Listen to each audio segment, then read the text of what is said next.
I've signed up to an Ironman 70.3 without any prior training, and this is all I did in week 3 out of 44. As always, my week started out with a rest day on Monday. Tuesday, I switched things up a bit and did my short run first thing in the morning. The run was only around 2 kilometers, but as said already, I really want to start out slow and steady, not to get any injuries in the beginning, to be able to build up to a proper base. I finished the day up with a swim session in the afternoon. Unfortunately, I was a bit late, and halfway through my workout, they already closed the pool, so I got in around 1,100 meters, mostly technical work. Wednesday was sweet spot time, indoor on the bike. This time I was up to 3 times 12 minutes, which honestly felt better than I had anticipated. It's mostly that the first interval really hurts, and after that it gets increasingly easier. Thursday morning I did my kettlebell workout. One game changer that I got were these wristbands that tennis players usually wear.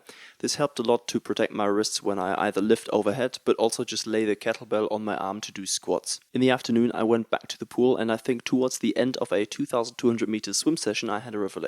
Kick less, generally swim slower, and that seemed to help a lot with my breathing struggle I kept having. It's not totally fixed, but now I can easily do a lap of 50 meters without running out of air. Friday was already around the corner, and this was by far the worst workout of the week.